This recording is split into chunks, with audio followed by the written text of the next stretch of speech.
Friends, welcome to my YouTube channel English with Simran. इसकी पहले की वीडियोस में हम कंप्लीट कर चुके हैं प्रेजेंट परफेक्ट कंटिन्यूस टेंसेस। आज हम करने जा रहे हैं पास्ट परफेक्ट कंटिन्यूस टेंसेस, यानी कि second type of perfect continuous tenses. तो वीडियो स्टार्ट करने से पहले मेरी एक रिक्वेस्ट है कि अगर आपने मेरे चैनल को सब्सक्राइब नहीं किया है तो मेरे चैनल को सब्सक्राइब कीजिए और बेल आइकन को दबाना मत भूलिएगा, और मेरी वीडियो को ज़्यादा से ज़्यादा शेयर कीजिए। अगर आपको मेरी वीडियो अच्छी लगती है तो इसे बहुत ज़्यादा से ज़्यादा लाइक कीजिए। तो अब हम स्टार्ट करते हैं पास्ट परफेक्ट कंटिन्यूस टेंसेस।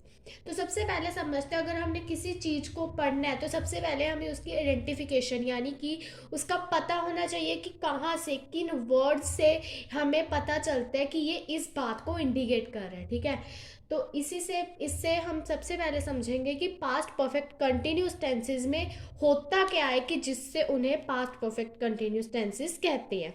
तो सबसे पहले पढ़ते हैं, जिन वाक्यों की मेन वर्ब्स के साथ रहा था, रही थी, रहे थे। ठीक है, यहाँ तक पहले समझ लो कि जिन वाक्यों यानी कि जिन सेंटेंसेस की मेन वर्ब्स कौन सी होते हैं मैं आपको बता चुकी हूँ, जो क्रिया हो रही होती है। यानी कि अगर स्लीप की बात हो रही है, लर्न की बात हो रही है, तो दैट मीन वो क्या है, हमारी मेन वर्ब्स है। ठीक है, अगर उनके साथ यानी कि अगर उनके साथ है तो वो हमारा एंड में ही हो गया ना। तो आप एक चीज़ याद रखो कि मेन वर्ब्स के साथ अगर रहा था, रही थी, रहे थे। अब रहा, रही और रहे क्यों है, क्योंकि कंटिन्यूस की बात है। वो तो आपको पता ही है कि जहाँ पर कंटिन्यूस होगा वहाँ पर रहा, रही और रहे ज़रूर आएंगे। ठीक है, तो पास्ट की बात है, पीछे क्या लग गया, था, थे, थी। तो मेन वर्ब्स के साथ होंगे रहा था, रही थी और रहे थे। और एक चीज़ जो इसमें एक्स्ट्रा हम इसमें ऐड होगी वो है कि समय के साथ से का प्रयोग होगा। ठीक है, इन सेंटेंसेस में हर कोई भी अगर टाइम की बात हो रही है तो उसके साथ से का प्रयोग होगा, यानी कि इतने समय से, इतने टाइम से। ठीक है, तो समय की इंडिकेशन इसमें ज़रूर बताई होगी। क्यों बताई होगी, क्योंकि इसमें क्या है, पास्ट परफेक्ट कंटिन्यूस। ठीक है, तो इसमें दो टेंसेज हैं वो कंबाइन हो रहे हैं, परफेक्ट और कंटिन्यूस। ठीक है, तो ये इसकी इंडिकेशन होगी। बस इतना क्या याद रखना है कि जिन जिन वाक्यों की मेन वर्ब्स के साथ क्या होंगे, रहा था, रही थी और रहे थे, और उनके साथ समय के साथ से का प्रयोग होगा। ठीक है, तो वो क्या होंगे, पास्ट परफेक्ट कंटिन्यूस टेंसेस। अब एक और चीज, अब समय के साथ से का प्रयोग होगा। अगर ये हिंदी में सेंटेंस है तो हम समझ लेंगे कि से का प्रयोग हो रहा है, दैट मीन्स ये पास्ट परफेक्ट कंटिन्यूस टेंसेस है। बट अगर इंग्लिश में हमें इसे ट्रांसलेशन करनी है तो से की जगह हम कौन से वर्ड्स यूज करेंगे, तो से के लिए हम सिंस और फॉर का प्रयोग करेंगे। यानी कि इन सेंटेंसेस में आपने सिर्फ टू वर्ड्स एक्स्ट्रा लर्न करने हैं, से यानी कि टाइम को इंडिकेट करने के लिए सिंस और फॉर। ये मैं आपको अपनी पिछली वीडियो में समझा चुकी हूँ कि सिंस और फॉर कहाँ लगते हैं। अगर आपने मेरी वो वीडियो नहीं देखी है तो उसे भी ज़रूर देखिएगा। तो मैं अब आपको समझा देती हूँ कि दोबारा समझा देती हूँ कि सिंस कहाँ लगेगा और फॉर। सिंस लगेगा जहाँ पर हमें एग्जैक्ट टाइम पता है, यानी कि हमें एग्जैक्ट पता है कब से काम शुरू हुआ है और कब तक चलेगा। ठीक है, क्योंकि ख़त्म का तो हमें किसी भी सेंटेंस में नहीं पता होता, परफेक्ट को छोड़ के। ठीक है, और फॉर जहाँ पर हमें टाइम का एग्जैक्ट नहीं पता, यानी कि टाइम की ड्यूरेशंस दी हुई हैं, टाइम की अवधि जैसे आवर्स, मिनट्स, सेकंड, डेज, ये दी हुई है तो हमें इसका नहीं पता, प्रॉपर टाइम तो नहीं है ना ये, तो वहाँ पर आप यूज़ करोगे फॉर। तो इसके एग्जाम्पल समझ लेते हैं। अब इसको ट्रांसलेशन नहीं करेंगे, बट अभी हम समझ लेते हैं इसको आइडेंटिफिकेशन यानी कि इसकी डेफिनेशन के अकॉर्डिंग एग्जाम्पल्स को। ठीक है, तो सबसे पहले एग्जाम्पल है, सीता 2 घंटे से सो रही थी। ठीक है, अभी ये पास्ट परफेक्ट कंटिन्यूस क्यों है, सबसे पहले तो इसकी मेन वर्ब के साथ यानी कि स्लीप के साथ रही थी की यूज हो रहा है, और समय यानी कि 2 घंटे के साथ से का प्रयोग हो रहा है। ठीक है, तो दैट मीन्स ये कौन सा है, पास्ट परफेक्ट कंटिन्यूस टेंसेस। अब सेकंड एग्जांपल है, सुरेश सुबह से पढ़ रहा था। ये पास्ट परफेक्ट कंटिन्यूस टेंसेस क्यों है, क्योंकि इसकी मेन वर्ब क्या है, पढ़ यानी कि रीड, उसके साथ क्या लगा हुआ है, रहा था, और टाइम सुबह का टाइम दिया हुआ है तो वो उसके साथ क्या लगा हुआ है, से।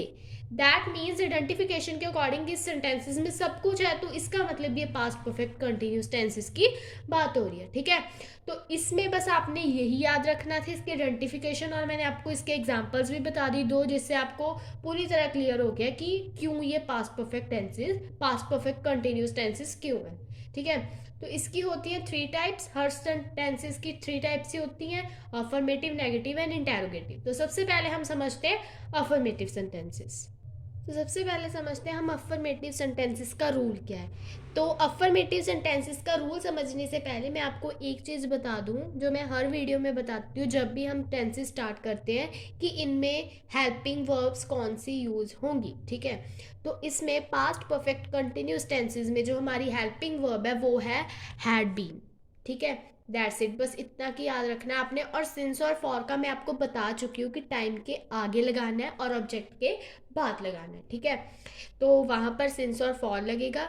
तो हमारा रूल क्या है इसमें, सबसे पहले सब्जेक्ट, देन हमारी हेल्पिंग वर्ब वो क्या है, had been, then our verb जो मेन वर्ब है वो लगाएंगे, देन उसके साथ कंटिन्यूज है तो आईएनजी तो मस्ट है, देन उसके बाद ऑब्जेक्ट, फिर उसके बाद सिंस और फॉर। सिंस और फॉर का मैं आपको ऊपर ही बता चुकी हूँ कहाँ पर सिंस है और कहाँ पर फॉर। और उसके आगे जो हमारा टाइम मेंशन होगा, यानी कि अगर 2 आवर्स मेंशन है तो 2 आवर्स लिखोगे, मॉर्निंग मेंशन है तो मॉर्निंग, और इवनिंग मेंशन है तो इवनिंग। ठीक है, तो सबसे पहले एग्जाम्पल से समझते हैं, उससे तो बिल्कुल ही क्लियर हो जाएगा कि कैसे रूल के अकॉर्डिंग बनाना है। ठीक है, पलक 5 घंटे से पढ़ रही थी। ठीक है, तो सबसे पहले ये है। अब इसको ट्रांसलेशन करने से पहले इसका टाइम देख लो, क्योंकि टाइम में ही हमने सबसे ज़्यादा कंफ्यूज होना है कि यहाँ पर सिंस लगेगा या फॉर लगेगा। तो सबसे पहले जहाँ पर आपको परफेक्ट कंटिन्यूस की बात हो तो सबसे पहले अपना टाइम देखो कि टाइम से हमें क्लियर हो जाए कि सिंस लगना है या फॉर लगना है। उसके आगे तो आप सब कुछ लगा ही लोगे क्योंकि बाकी सेंटेंसेस में भी लगाते हो। ठीक है, तो सबसे पहले हमारा टाइम मेंशन है यहाँ पर 5 घंटे, यानी कि 5 आवर्स है। ठीक है, तो 5 आवर्स मैं आपको बता चुकी हूँ कि अगर टाइम की ड्यूरेशंस यानी कि अवधियाँ आवर्स, मिनट, सेकंड्स में हो तो उसके साथ हम यूज़ करेंगे फॉर। क्यों फॉर यूज़ करेंगे, क्योंकि 5 घंटे, 5 घंटे पहले सुबह भी हो सकती है और शाम भी हो सकता है। ठीक है, 2 भी बजे हो सकते हैं, 5 भी बजे हो सकते हैं। तो दैट मीन्स हमारे पास एग्जैक्ट टाइम नहीं है यहाँ पर, तो यहाँ पर हम यूज़ करेंगे फॉर। ठीक है, इतना क्लियर हो गया। अब करते हैं हम रूल के अकॉर्डिंग। ठीक है, तो सबसे पहले रूल के अकॉर्डिंग हमारा सब्जेक्ट क्या है सेंटेंस में, पलक, यानी कि एक गर्ल की बात हो रही है, उसका नेम ही लिखेंगे सबसे पहले, पलक।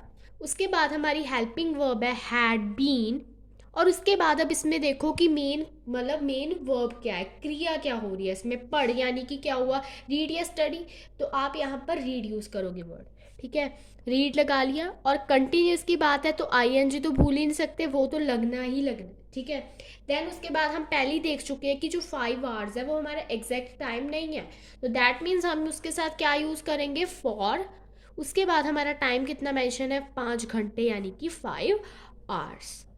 ठीक है, तो ट्रांसलेशन क्या हुई, Palak had been reading for 5 hours. ठीक है, फॉर क्यों लगा वो मैं आपको बता चुकी हूँ। अब हम करते हैं सेकंड एग्जांपल, मैं सुबह से सो रहा था। ठीक है, तो सबसे पहले इसमें टाइम देख लेते हैं, सुबह, यानी कि हमें एग्जैक्ट टाइम पता है कि सुबह सो रहा था। ठीक है, बहुत सी कंफ्यूजन होती है इसमें, क्योंकि आपको अभी मैं समझा रही हूँ तो एकदम से नहीं पता चलता कि कहाँ पर हम सिंस यूज़ करें और कहाँ पर फॉर। ये बहुत कंफ्यूजिंग टॉपिक है, इसलिए आप जिसकी जितनी प्रैक्टिस करोगे उतना ही आपको समझ आएगा कि यहाँ पर फॉर यूज़ करना है या सिंस। तो ठीक है, सुबह है, हमें एग्जैक्ट पता है कि सुबह से काम शुरू हुआ है। ठीक है, यहाँ पर हमें, मैं मानती हूँ कि यहाँ पर हमें टाइम मेंशन नहीं है 2 बजे से 3 बजे से, बट इतना तो मेंशन है ना कि सुबह से हो रहा है, तो एग्जैक्ट टाइम तो पता है हमें सुबह से है। ठीक है, तो दैट मीन्स हम यहाँ पर क्या यूज़ करेंगे, सिंस। टाइम के साथ हमने सिंस यूज़ करना, इतना पता चल गया। अब रूल के अकॉर्डिंग आ जाते हैं सेंटेंस पे। तो इसमें सब्जेक्ट क्या है हमारा, आई, यानी कि मैं को आई कहते हो तो हमारा सब्जेक्ट आई हुआ। देन हमारी हेल्पिंग वर्ब क्या है इसमें, हैड बीन। उसके बाद देखो इसमें मेन वर्ब क्या है, यानी कि मुख्य क्रिया क्या हो रही है, सो, यानी कि स्लीप।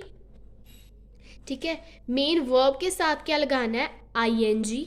और आप देखो आप पता चल गया कि आपको सिंस लगना है या फॉर, क्योंकि मैंने पहले ही बता दिया क्या लगेगा, सिंस। और टाइम क्या मेंशन है हमें, सुबह, यानी कि morning.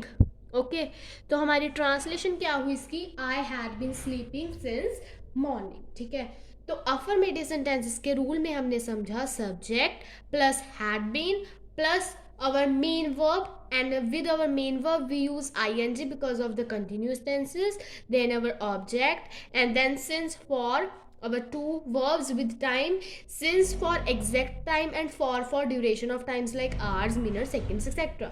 Then our mention time. ठीक है, तो ये हमारा हो गया अफर्मेटिव सेंटेंसेस का रूल. इसी तरह हमने तो इसकी कर ली दोनों एग्जाम्पल्स. तो आज की वीडियो में बस इतना ही.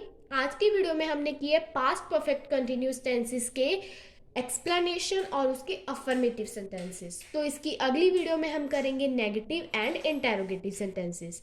तो अगर आपको वीडियो अच्छी लगी तो प्लीज़ मेरी वीडियो को लाइक कीजिए. अगर आप मेरे चैनल पर पहली बार आए तो मेरे चैनल को सब्सक्राइब कीजिए और बेल आइकन दबाना मत भूलिएगा. और मेरी वीडियो को ज़्यादा से ज़्यादा शेयर कीजिए. तब तक के लिए बाय बाय.